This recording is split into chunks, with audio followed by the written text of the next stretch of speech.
So, the thing is, I finished reading the book, and there was never a part or a point where I was reading it and I thought, maybe I shouldn't continue reading. Maybe I just stop reading now and just, call it good. So because I finished the book, I feel like it deserves at least 1 star. So that's what I'm going to give it. 1 out of 5.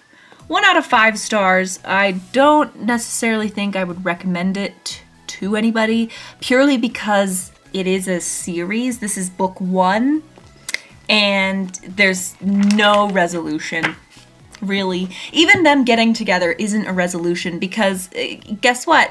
Them getting together is her saying his first name for the first time, and then immediately a paragraph later being like, I can't use his first name again until he lets me use it.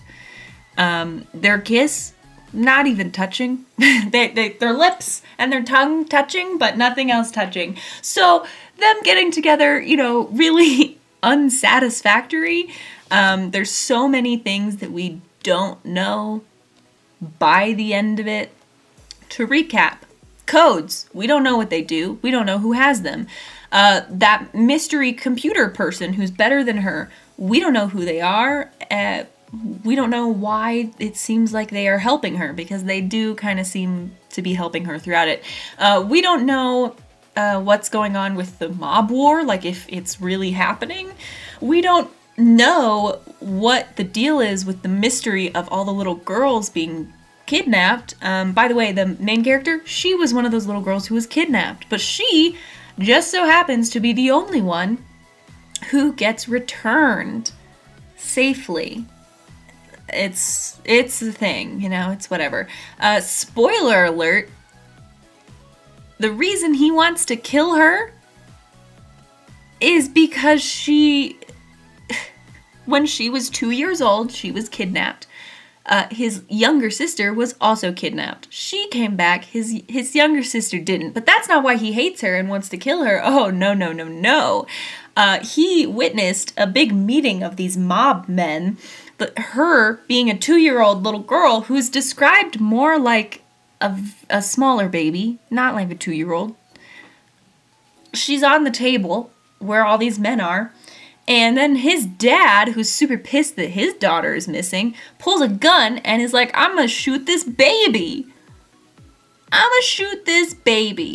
And let me say that again, because we our, things in threes. I'ma shoot this baby. That was his dad. And he, being the super protective 8-year-old with complex thoughts that he found a gun that was just lying on the ground. Whose gun was that? I don't know. It's the mob. I guess they just got guns for carpets. He grabs a gun and he shoots his dad. And he doesn't mean to, but he shoots him right in the middle of his head. So he gets his reputation as being dark and evil, and then he gets trained to become the predator that he, is known for throughout the rest of the book. So that's why he hates her, because he killed his dad. His mom walked in and was like, oh my gosh, you killed your father? I hate you. Goodbye. And then he was adopted by the mob boss. So that's why he hates her and wants to kill her. Just spoiler alert. Also, totally almost forgot about this. The main character wears glasses. And you might be thinking, why is that important for me to mention to you? Well, the reason that is very important for us to know is because her glasses are mentioned probably about 5 times. I didn't keep tally because I didn't need to. 5 times, okay, that her glasses are mentioned. And you might be thinking, that's not a big deal. That's so minuscule. No, it's actually a really big deal. Because they mention her glasses so early on. In the first chapter, they mention she has glasses. So you would think that the glasses would play a bigger role into her character, and you would see them a little bit more. When they have their smutty, sexy scenes, her glasses are never mentioned. There's a whole sequence they get together in the restroom of the restaurant, right? They get together. Then they stop. She smooths out her dress and she looks in the mirror and she's like, whoa, it's like like you wouldn't even be able to tell that I just did the dirty with somebody. Like, whoa. She talks about how her dress is fine, her hair is fine. She doesn't mention her glasses. Immediately after they leave the restaurant, she goes home with her father. She's going up the stairs and he's demanding to know what she was doing with that guy. And she decides to give him the honest answer. And she's like, I was doing the nasty with him. I was doing it so hard you wouldn't even believe me, Papa. And he's like, no, you're a liar because I raised you to be a virgin. He didn't raise her at all, by the way. She was raised by nannies. And they have this big fight. She, like, falls down the stairs. He grabs her hand and then thinks, actually, no. Late term abortion. Why not?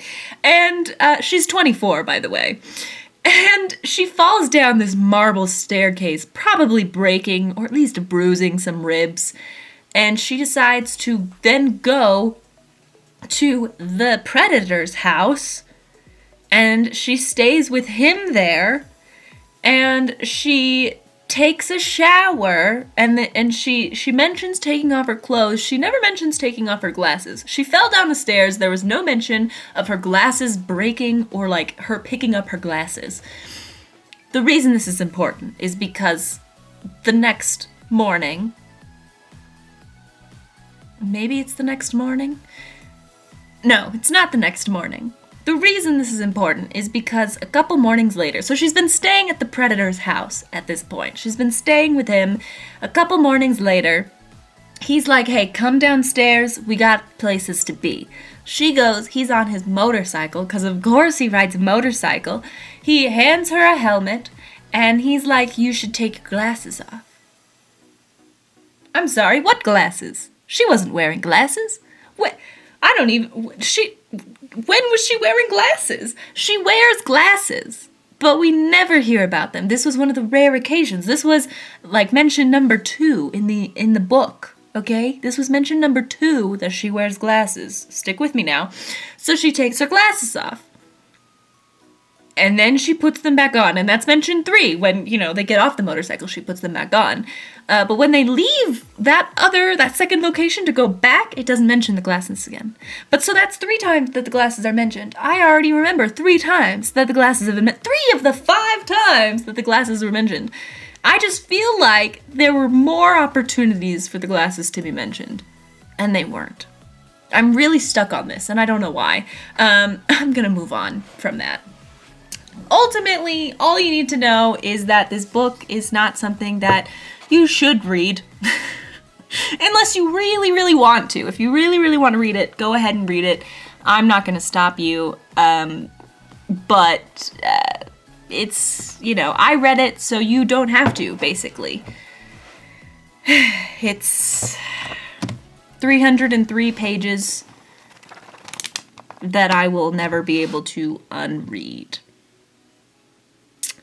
So that's my review of The Predator, and I certainly hope that the next book, which is going to be a fantasy genre, still within the blind date February, I certainly hope that one will be better. We're starting the bar real low, to be honest. The bar is low, so it can really only get better from here, right? One can hope. Anyway, thank you for watching, and I guess I will see you in the next one. Goodbye.